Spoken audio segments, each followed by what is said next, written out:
안녕하십니까? 예. 우리 옆 사람과 이렇게 한번 인사하면 좋겠습니다. 하나님은 평강이십니다. 예, 우리 평강의 하나님이 우리를 지키실 줄 믿습니다. 예, 아멘. 빌립보서 오늘 본문인데요. 빌립보서는 사도 바울이 로마 감옥에 갇혀 있을 때 쓴 편지입니다. 빌립보서의 수신자는 빌립보 교회의 성도들입니다. 이 빌립보라는 도시는 지금의 그리스 북쪽에 있는 도시입니다. 이 교회는 사도 바울의 선교팀이 제2차 1, 2, 3차 전도 여행을 했는데요. 두 번째 2차 전도 여행 중에 개척한 교회입니다. 우리 사도행전 16장 13절에서 15절 말씀 한번 찾아보겠습니다. 안식일에 우리가 기도할 곳이 있을까 하여 문밖 강가에 나가 거기 앉아서 모인 여자들에게 말하는데 두아디라시에 있는 자색 옷감 장사로서 하나님을 섬기는 루디아라 하는 한 여자가 말을 듣고 있을 때 주께서 그 마음을 열어 바울의 말을 따르게 하신지라. 그와 그 집이 다 세례를 받고 우리에게 청하여 이르되 만일 나를 주 믿는 자로 알거든 내 집에 들어와 유하라 하고 강권하여 머물게 하니라. 아멘. 이 장면이 빌립보 교회가 처음 생기게 되는 장면입니다.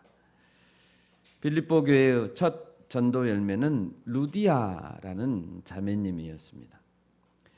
그리고 그의 집이 다 세례를 받았고 루디아 자매의 집에서 빌립보 교회가 시작됐습니다. 또 사도 바울과 실라가 빌립보에서 감옥에 갇혔을 때 그 간수의 가정도 빌립보 교회의 교인이 됐습니다. 그래서 루디아 자매와 간수의 가족들이 다 세례를 받았고 그들을 주축으로 빌립보 교회가 세워졌습니다. 이렇게 빌립보 교회는 하나님의 특별하신 인도와 섭리 가운데 세워졌고 사도 바울 선교팀이 유럽 대륙에 개척한 제1호 교회가 됐습니다. 사도 바울은 이 빌립보 교회를 생각하면 얼마나 마음이 기뻤을까요? 그 교회만 생각하면 가슴이 뛰고 기뻤을 것 같습니다. 이제 바울은 로마 감옥에 있는데요. 빌립보 교회를 개척한 지 약 10년 정도 지났을 때였습니다. 감옥에서 빌립보 교회를 생각하면 바울의 얼굴에는 미소가 이렇게 떠올랐을 것 같습니다. 그리고 애정을 담아서 편지를 썼을 것입니다. 바울 일행이 루디아 자매를 만났던 그 강가, 그 강이 강기테스 강이라고 알려져 있습니다. 이 강가에서 조용히 흐르는 물소리를 들으면서 말씀을 전하고 전도했던 것도 생각났을 것이고 또 빌립보에서 매를 많이 맞았거든요. 사도 바울이 매를 많이 맞았던 그때의 어깨와 등이 지금도 아파오는 것 같이 느껴졌을 것이고 또 신라와 함께 차가운 감옥에 갇혔을 때 밤새 찬송을 불렀거든요. 그래서 그 찬송 불렀던 장면도 기억이 났을 것입니다.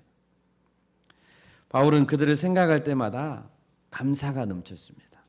우리 빌립보서 1장 3절에서 6절까지 한번 읽어볼까요? 내가 너희를 생각할 때마다 나의 하나님께 감사하며 간구할 때마다 너희 무리를 위하여 기쁨으로 항상 간구함은 너희가 첫날부터 이제까지 복음을 위한 일에 참여하고 있기 때문이라.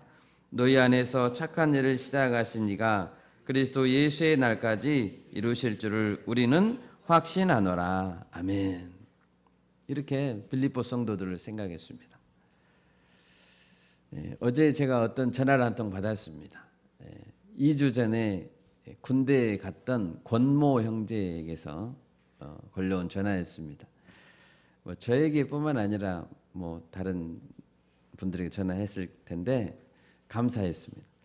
토요일마다 훈련이 끝나면 1시간씩 전화기를 준대요. 그래서 전화기를 쓰라고. 그래서 저도 지난 주중에 있었던 모임들을 이야기했습니다.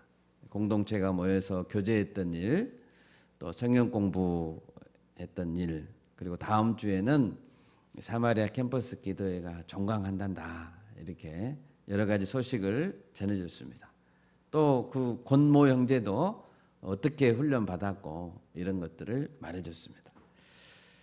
이런 대화를 나누면서 우리는 하나의 끈으로 묶여 있다는 생각을 하게 됐습니다. 여러분, 우리가 어디에 있더라도 우리 바울교회 공동체를 생각하며 기뻐하고 또 지체들 각 사람의 얼굴을 떠올리면서 기도할 수 있기를 바랍니다. 네, 아멘. 그런데 이처럼 사랑을 확인하고 믿음 위에 굳게 서도록 격려하는 그 목적 외에도 빌립보서를 쓴 목적이 또 있었습니다. 오늘 빌립보서 4장 2절을 보십시오. 내가 유오디아를 권하고 순두개를 권하노니 주 안에서 같은 마음을 품어라. 바울은 빌립보에 쓴 편지를 통해서 이 두 자매님이 같은 마음을 품기를 원하고 있습니다. 이 두 자매님은 복음을 위해 바울과 함께 힘쓰던 훌륭한 일꾼이었습니다. 3절에 그렇게 되어 있죠. 복음을 위해 힘썼던 일꾼들이다. 아름다운 공동체에 헌신된 지체들이지만 서로 갈등을 겪을 수도 있다라는 것을 보여줍니다. 오늘 설교의 제목은 염려 대신 기도하라입니다. 우리 옆 사람하고 다시 한번 이야기해 보겠습니다. 염려 대신 기도합시다. 아멘. 예, 염려 대신 기도합시다. 어떻게 하면 그리스도인의 공동체는 하나됨을 이룰 수 있을까요? 하나됨. 오늘 말씀을 통해서 주님의 권면을 듣고 새길 수 있기를 바랍니다. 첫째로 그리스도인의 공동체는 그리스도의 마음으로 한 마음을 품어야 합니다. 2절을 다시 보시면 사도 바울은 두 여인들에게 주 안에서 같은 마음을 품어라 라고 말합니다. 4절에서도 모든 성도들을 향해 말합니다. 주 안에서 항상 기뻐하라. 내가 다시 말하노니 기뻐하라. 1절부터 4절까지를 보면 주 안에서라는 이 말이 3번이나 나옵니다. 주 안에서 서라. 주 안에서 같은 마음을 품어라. 주 안에서 항상 기뻐하라. 그러니까 우리가 믿음 위에 굳게 서는 것도 주 안에서, 같은 마음을 품어 공동체가 하나 되는 것도, 그리고 항상 기뻐할 수 있는 것도 모두 다 주 예수 그리스도 안에 있을 때 가능하다는 것입니다. 바꿔 말하면 그리스도 밖에 있을 때는 이것이 다 불가능합니다. 빌립보 교회는 시작할 때부터 이와 같이 자매님들의 활약이 두드러진 곳이었습니다. 자주색 옷감 장사인 루디아 자매님이 첫 번째 회심자였고 아마도 부자였을 것으로 생각됩니다. 교회 개척 역사, 빌립보 개척 역사에 루디아의 헌신이 빛났습니다. 그리고 빌립보에서 복음 전파를 위해 사도 바울과 함께 힘쓰던 여인들도 있었습니다. 유오디아와 순두개. 여러분, 복음을 위해 우리가 열정을 가지고 돕는다고 해도 모두 똑같은 마음일 수는 없는 것 같습니다.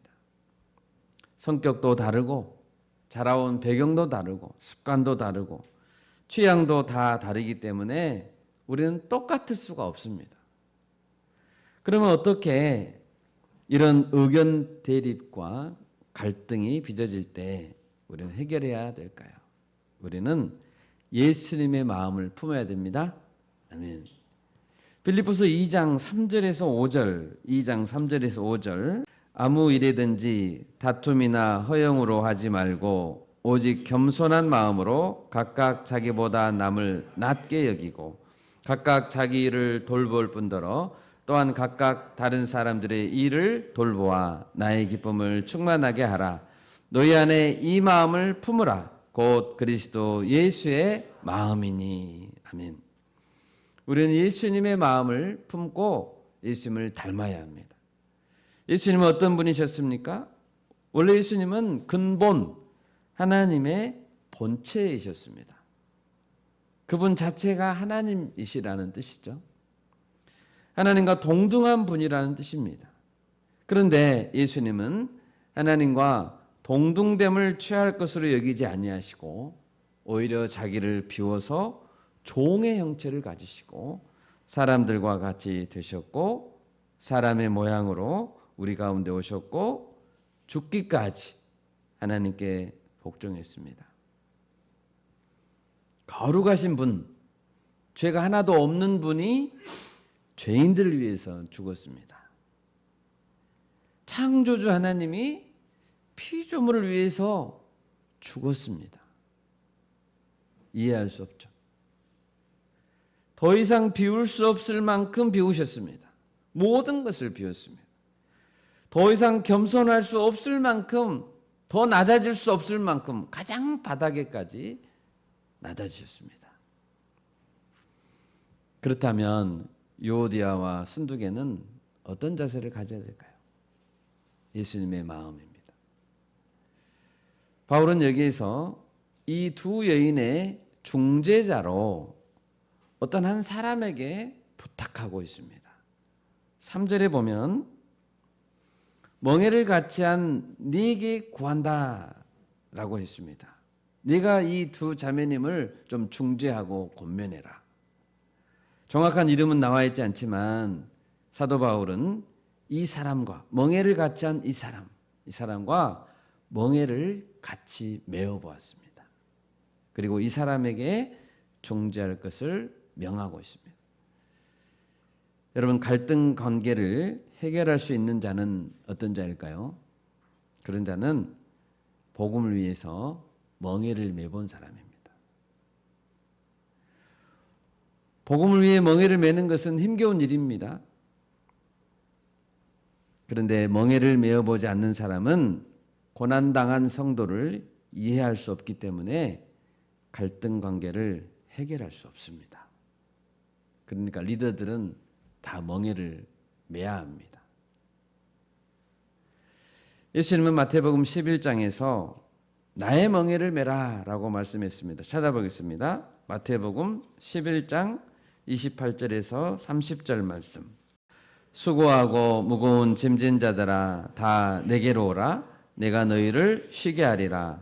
나는 마음이 온유하고 겸손하니 나의 멍에를 메고 내게 배우라. 그리하면 너희 마음이 쉼을 얻으리니 이는 내 멍에는 쉽고 내 짐은 가벼움이라 하시니라. 아멘.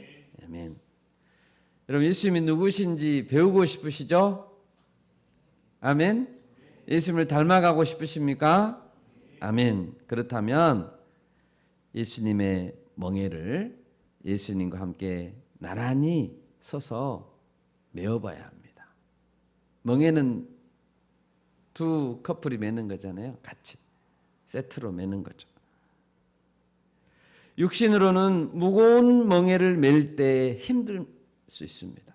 육신적으로는 힘들 수 있지만 마음에는 참된 쉼을 얻을 것이다 라고 말씀합니다.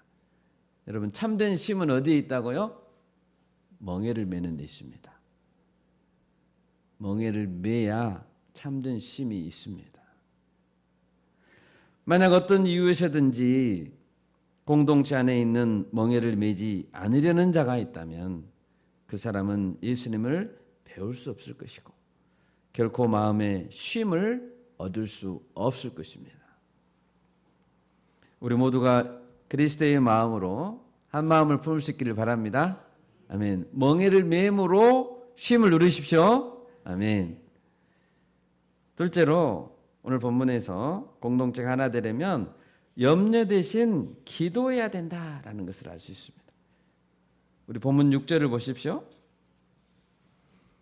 아무것도 염려하지 말고 다만 모든 일에 기도와 간구로 너희 구할 것을 감사함으로 하나님께 아뢰라. 빌립보 성도들에게 염려할 내용이 무엇이었을까요? 염려할 내용들. 빌립보서 2장에 보면 에바브로디도라는 사람이 바울을 도우러 이렇게 갔었는데 그가 병들었습니다. 그래서 힘들어 있습니다. 이런 소식을 듣고 빌립보 교회 성도들은 염려했습니다. 근심했습니다.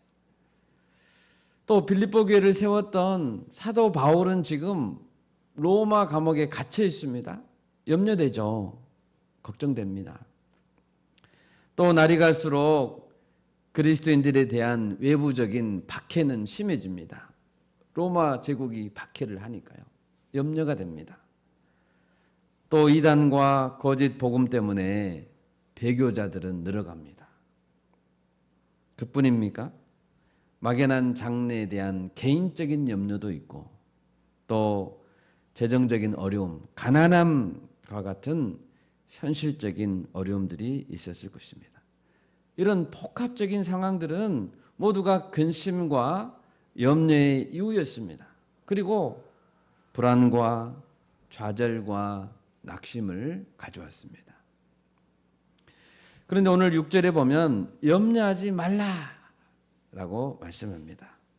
여러분 염려하지 마십시오. 염려하지 마십시오.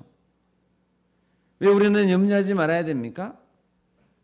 염려는 그 자체로는 상황을 하나도 바꿀 수 없기 때문입니다. 오직 주변 환경을 바꿀 수 있는 분은 염려가 아니라 하나님이십니다.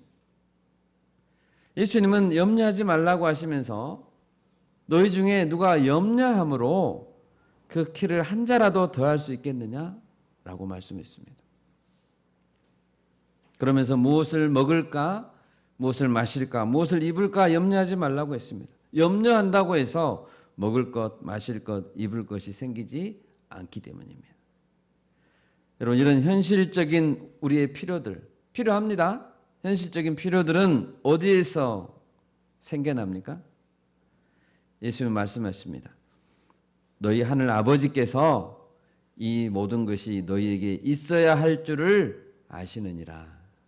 아멘. 아멘. 하나님은 알고 계세요. 하나님께서 위에서 내려다 보시면 주무시지도 않고 졸지도 않고 우리를 보고 계시면 우리에게 필요한 것이 다 보이십니다. 하나님께서 이스라엘 백성을 광야로 보냈습니다. 광야로. 그랬죠? 출애굽해서 광야로 보냈잖아요. 광야로 보내셨으면 먹을 것을 줘야 되잖아요. 주셨죠?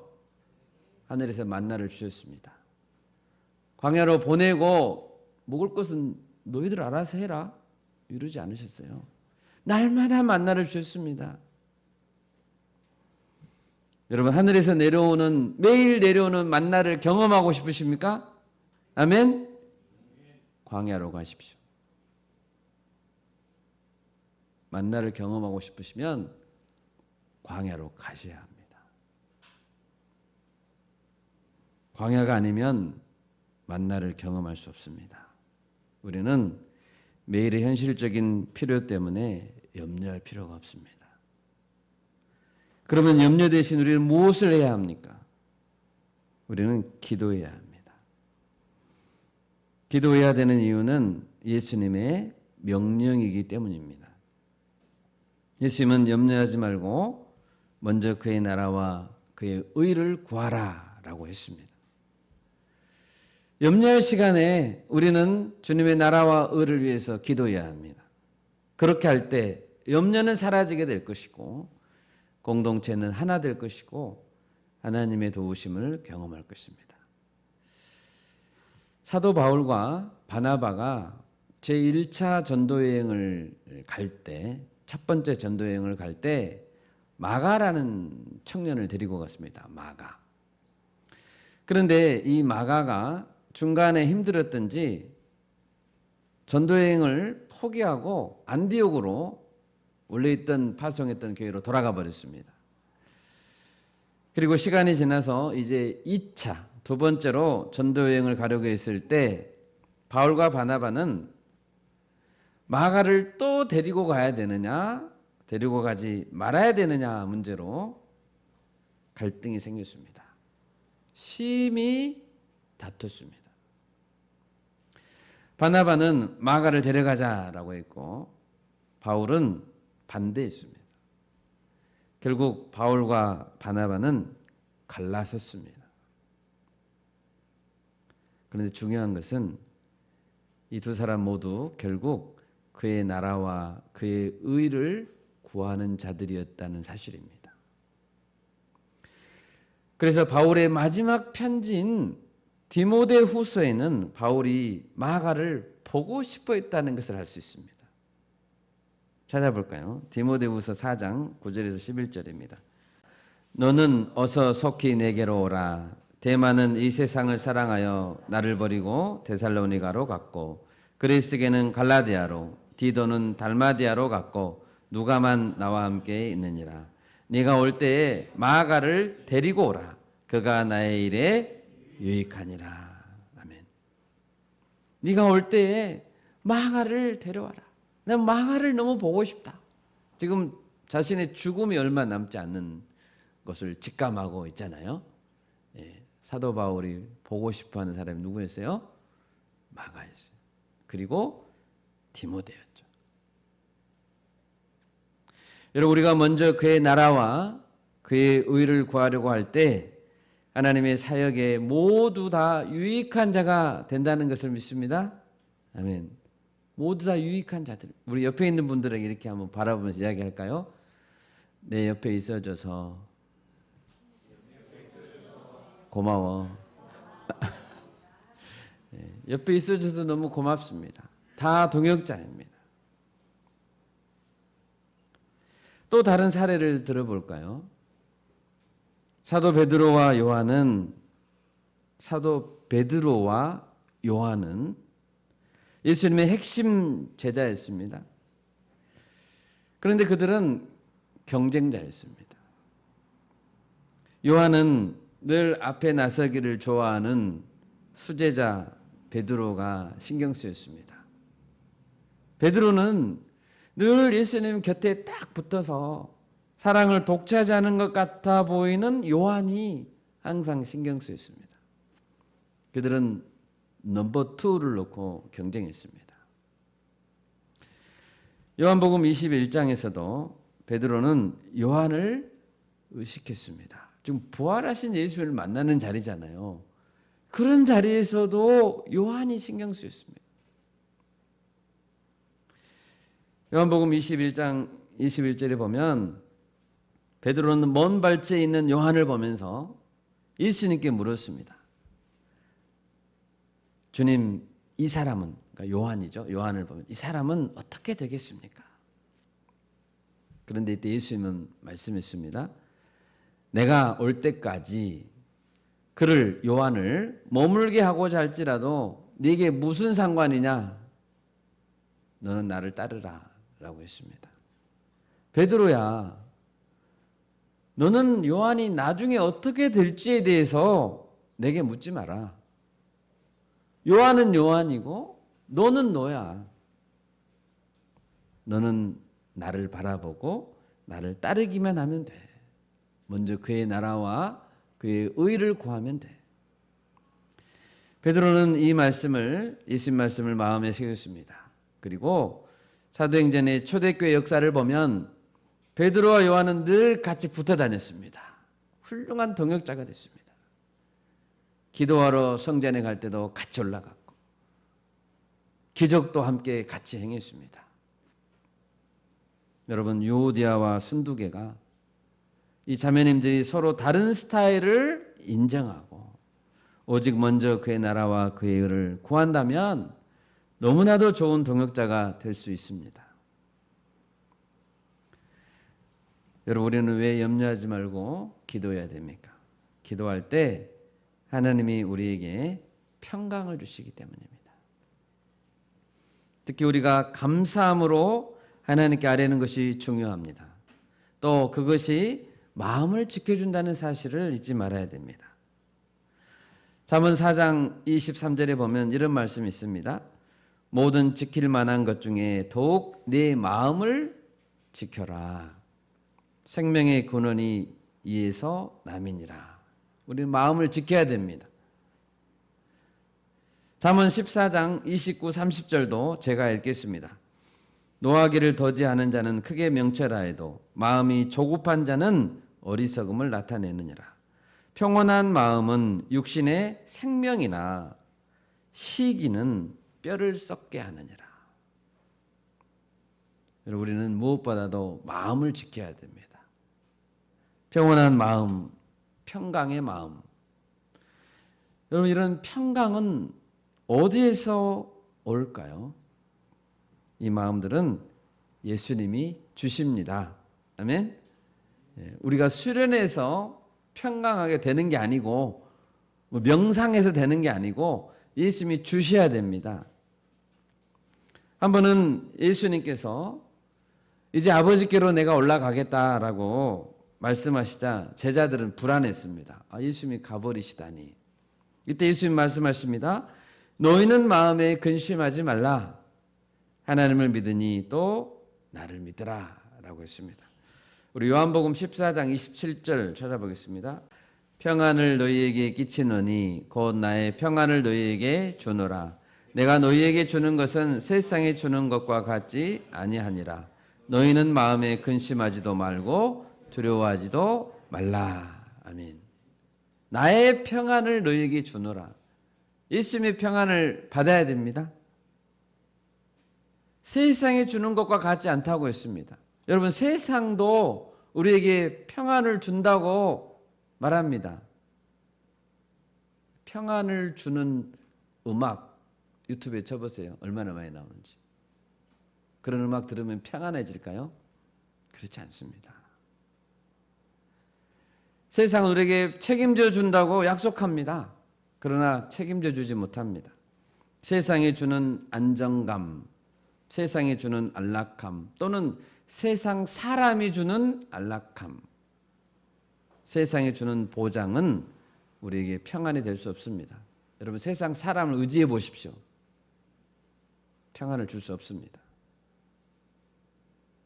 결국은 예수님의 평안만이 진정한 평안이 됩니다. 예수님은 제자들이 약속했습니다. 내 아버지 집에 거할 곳이 많도다 라고 했습니다. 내가 너희를 위하여 거처를 예비하러 가노니 가서 너희를 위하여 거처를 예비하면 내가 다시 오겠다. 내가 다시 와서 너희를 내게로 영접하여 나 있는 곳에 너희도 있게 하리라. 여러분, 이것이 평안의 이유입니다. 예수님과 함께하는 영원한 삶. 그래서 오늘 본문 빌립보서 4장 5절에서도 사도 바울은 빌립보 성도들에게 주님이 곧 오신다라고 말했습니다. 주님이 오시기 때문에 염려하지 말라는 거죠. 주님이 오시기 때문에 관용하라는 거죠. 그것이 우리가 평안을 누리는 이유가 되어야 됩니다. 지금 빌립보에 사는 성도들에게 편지를 쓰고 있습니다. 이 빌립보라는 도시는 특별한 도시였습니다.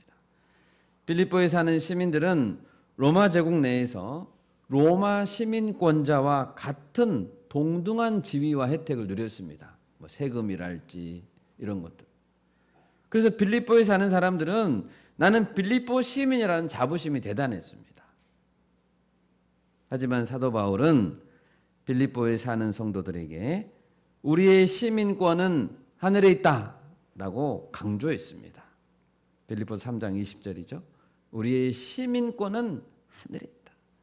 두 발은 빌립보 땅에 붙이고 살 수밖에 없는 우리죠. 땅에 발을 붙이고 사는 빌립보 시민이지만 빌립보 성도들의 진정한 시민권, 진정한 영주권은 하늘에 있다는 것입니다. 바울이 빌립보서를 기록할 때 이렇게 말했죠. 주님이 가까우시다.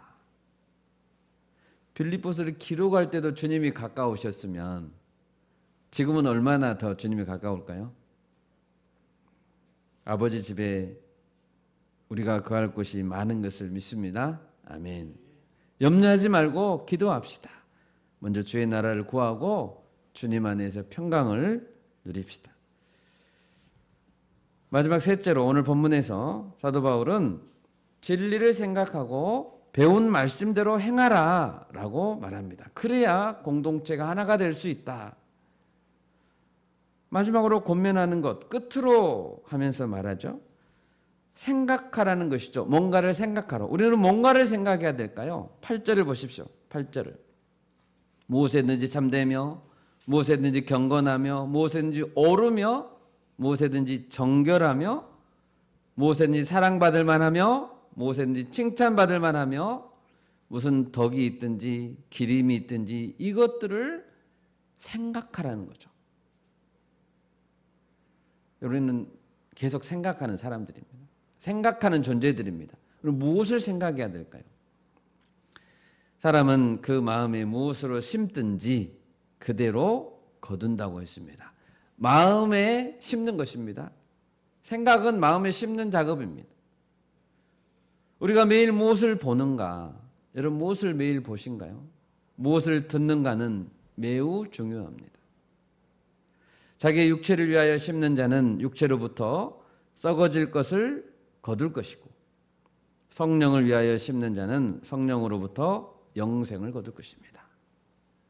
베드로서 2장 7, 8절 찾아보겠습니다. 베드로후서 2장 7, 8절 무법한 자들의 음란한 행실로 말미암아 고통당하는 의로운 롯을 건지셨으니 이는 이 의인이 그들 중에 거하여 날마다 저 불법한 행실을 보고 들음으로 그 의로운 심령이 상함이라. 아멘. 아브라함의 조카 롯에 대한 이야기입니다. 롯은 소돔 안에 살았습니다. 소돔 시민이었습니다. 그런데 소돔은 우리가 잘 알다시피 음란한 도시였습니다. 타락한 도시였습니다.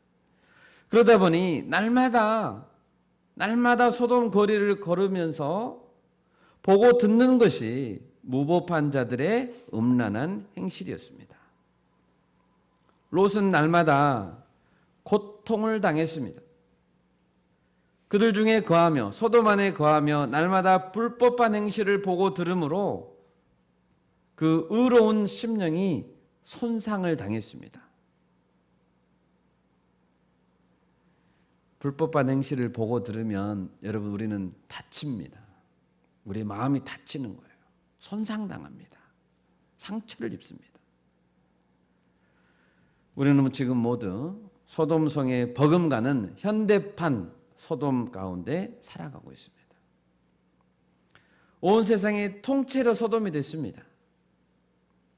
여러분 우리 자녀들의 앞날이 너무 크게 걱정되죠. 이럴 때 우리는 무엇을 생각하고 무엇을 훈련해야 될까요?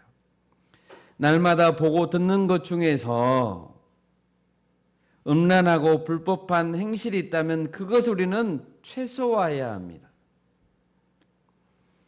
갈라디아서 5장에는 육체의 일에 대해서 열거합니다. 갈라디아서 5장에서 육체의 일이 어떤 것인가? 음행과 더러운 것과 호색과 우상숭배와 우리가 다 피해야 될 것들입니다. 최소화해야 될 것들입니다. 주술, 원수 맺는 것과 분쟁과 시기와 분냄과 당짓는 것과 분열함과 이단과 투기와 술취함과 방탕함과 또 그와 같은 것들이라. 여러분 이것은 정말 최소한도로 우리는 보고 듣는 것을 최소화해야 됩니다. 안 봐야 됩니다. 안 들어야 됩니다. 이런 일들을 닮아가고 이런 일들을 행하는 자는 결단코 하나님의 나라를 유업으로 받지 못한다라고 갈라디아서에서 경고하고 있습니다. 우리는 참된 것, 오늘 본문에서 나왔죠. 경건한 것, 옳은 것, 정결한 것, 사랑받을 만한 것, 칭찬받을 만한 것, 덕이 되는 것, 기림이 되는 것, 이런 것들을 보고 듣고 생각해야 합니다. 여러분 세상 가운데는 이런 고상한 것들이 없습니다. 없습니다. 세상에는. 가장 참되고 옳은 분은 누구십니까? 예수님이십니다. 가장 덕이 되고 가장 기릴 만한 것은 무엇입니까? 예수님의 십자가 복음입니다. 할렐루야. 아멘. 그것을 우리가 듣고 보기도 시간이 없어요. 세상 모임보다 그리스도의 공동체 안에 머물 수 있기를 바랍니다. 그래야 참된 것, 경건한 것을 그나마 보고 들을 수 있기 때문입니다. 바울이 마지막으로 권면하는 것은 행하는 것입니다. 9절 말씀입니다. 너희는 내게 배우고 받고 듣고 본 바를 행하라. 그리하면 평강의 하나님이 너희와 함께 계시리라. 세상 가운데서 배운 것, 세상에서 들은 것, 본 것을 우리는 길을 써서 멀리해야 합니다. 구약의 민수기 19장에 보면 암송아지를 태워가지고 그 재로 잿물을 만들으라고 한 장면이 나옵니다. 그리고 그 재를 부정한 것을 씻으라고 합니다. 그런데 에베소서 5장에 보면 우리의 부정을 씻는 물은 말씀이다라고 기록하고 있습니다. 오늘 사도 바울이 끝으로 강조하고 있는 것은 말씀에 관한 것입니다. 말씀의 훈련이 중요하다는 것이죠. 말씀을 배우고 받고 새길 때 우리의 부정함은 씻겨 나가게 되는 것입니다. 그 외에는 우리를 씻을 게 없어요. 우리의 부정함을 씻을 게 없습니다. 오직 말씀밖에 없습니다. 우리 노력으로 안 됩니다. 성도는 들은 말씀을 적극적으로 행해야 합니다. 두 눈으로 본 예수 그리스도의 본, 말씀에 얼마나 많이 나와 있습니까? 예수님의 본이 많이 나와 있잖아요. 그리고 사도들의 본이, 사도들의 삶이 말씀에 보면 있습니다. 그것을 그대로 닮아가기 위해서 우리는 적극적으로 행해야 하는 것입니다. 그랬을 때 평강의 하나님이 우리와 함께 계실 것입니다. 말씀을 맺겠습니다. 여러분, 공동체가 하나 될 수 있는 길은 무엇일까요? 예수님의 마음을 품는 것입니다. 특히 예수님의 멍에를 함께 메고 예수님께 배우는 것입니다. 예수님의 멍에를 메려고 할 때 우리는 하나 될 수 있습니다. 염려가 우리를 지배하지 못하게 합시다. 먼저 주님의 나라와 의를 구할 때 염려는 극복될 것이고 예수님이 주시는 평강으로 충만하게 될 것입니다. 롯을 생각합시다. 롯이 소돔성에서 날마다 심령이 상했던 것처럼 우리도 자칫 잘못하면 날마다 보고 듣는 것 때문에 다치고 아주 그냥 지쳐 쓰러지게 됩니다. 의로운 심령이 상하게 됩니다. 그러지 않으려면 우리는 세상의 것을 최소화하고 부지런히 말씀으로 씻어내야 되는 것입니다. 배우고 받고 듣고 본바를 행하는 삶을 살아냅시다. 아멘. 제가 기도하겠습니다.